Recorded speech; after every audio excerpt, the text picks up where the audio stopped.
Hello, everyone. Welcome to today's episode of Legal Update. The topic of discussion is tenure of Bar Council member in Waqf Board. Why in news? Recently, in the Muhammad Feroz Ahmed Khalid versus the state of Manipur and others case, the Supreme Court ruled that an individual appointed to the state Waqf Board based on their position as a Muslim member of the state Bar Council can no longer remain a member of the Waqf Board once they are no longer a member of the Bar Council. Background of the case. In February 2023, the Manipur government appointed the appellant, a Bar Council member, to the State Waqf Board, replacing Respondent number 3, whose Bar Council membership expired. Respondent number 3 challenged the appellant's appointment in the High Court. The single bench dismissed the petition, but the division bench allowed it, referencing Explanation 2 to Section 14. The High Court ruled that since the explanation specifically applies to MPs and MLAs, the end of a Bar Council member's term does not affect their membership on the Waqf Board. Court observation.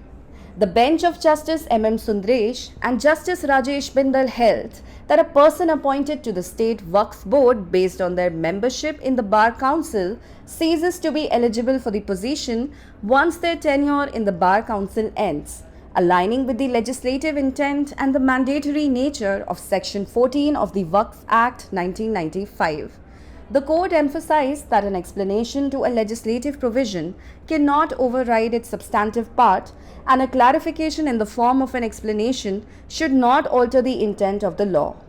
The court rejected the Bombay High Court's ruling in the Shri Asif case, asserting that the eligibility for membership on the Waqf Board must be tied to an active Bar Council membership, and an ex-member can only remain on the board if no other eligible Muslim member is available. Section 14 of the Waqf Act 1995. Section 14 of the Waqf Act 1995 outlines the composition of the Waqf Board for a state or the National Capital Territory of Delhi. Chairperson, a designated chairperson. Elected members, members elected from electoral colleges that include Muslim members of Parliament from the state or Delhi, Muslim members of the state legislature, Muslim members of the Bar Council of the concerned state or union territory, provided that if there is no Muslim member in the Bar Council of a state or union territory, the state government or union territory administration may nominate any senior Muslim advocate from the state or union territory. Mutawallis of Waqf properties with an annual income of 1 lakh rupees or more.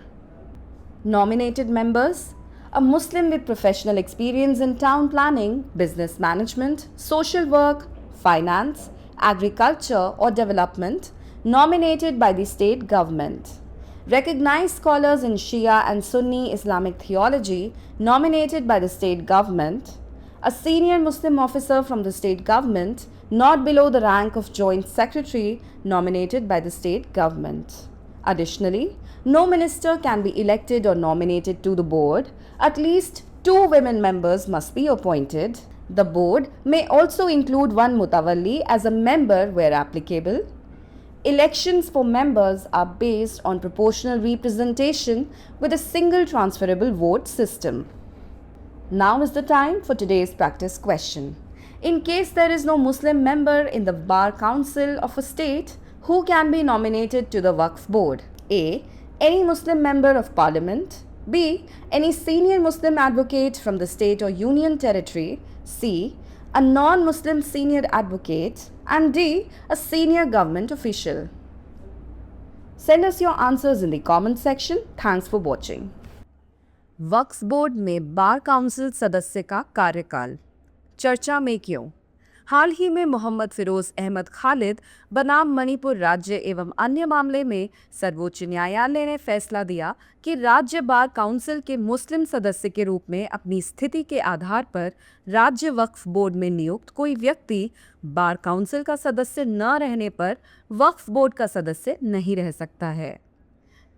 मामले की पृष्ठभूमि: फरवरी 2023 में मणिपुर सरकार ने प्रतिवादी संख्या 3, जिसकी bar council की सदस्यता समाप्त हो गई थी, के स्थान पर अपीलकर्ता, जो एक बार काउंसिल का सदस्य है, को राज्य वक्फ बोर्ड में नियुक्त किया।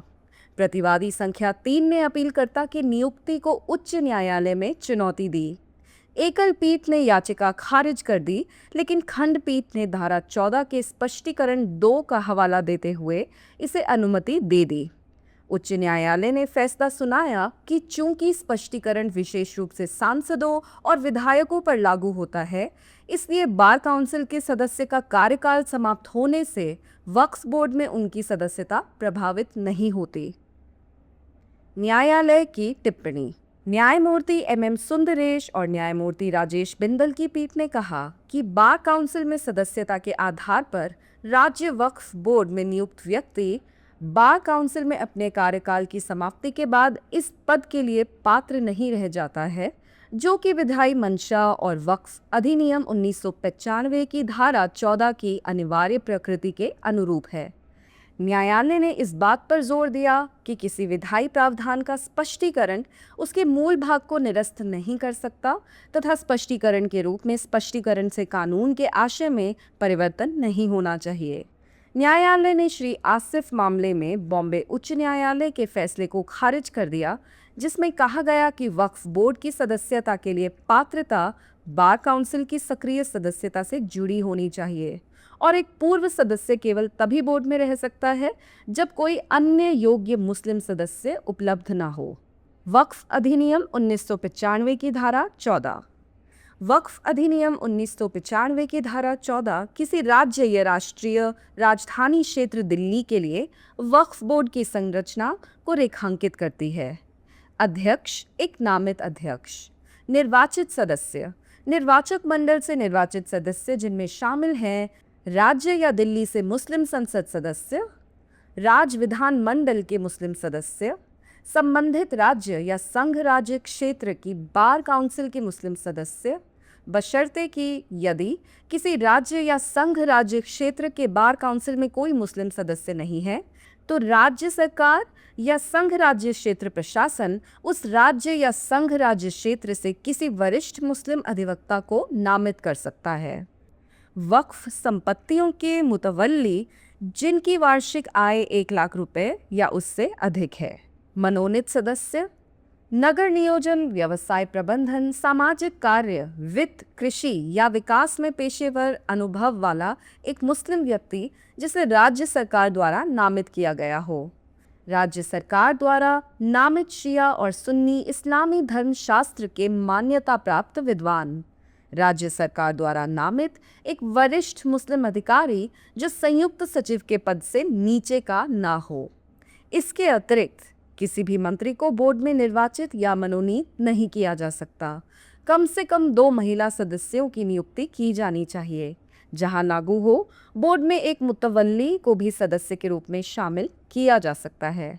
सदस्यों के लिए चुनाव एकल संक्रमणीय मत प्रणाली के साथ आनुपातिक प्रतिनिधित्व पर आधारित होते हैं। और अब बारी है आज के अभ्यास प्रश्न की।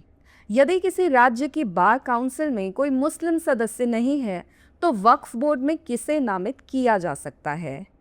ए. संसद का कोई भी मुस्लिम सदस्य, बी. राज्य या केंद्र शासित प्रदेश का कोई भी वरिष्ठ मुस्लिम अधिवक्ता, सी. एक गैर मुस्लिम वरिष्ठ अधिवक्ता और डी. एक वरिष्ठ सरकारी अधिकारी। अपना उत्तर कमेंट बॉक्स में ज़रूर भेजें। देखने के लिए धन्यवाद।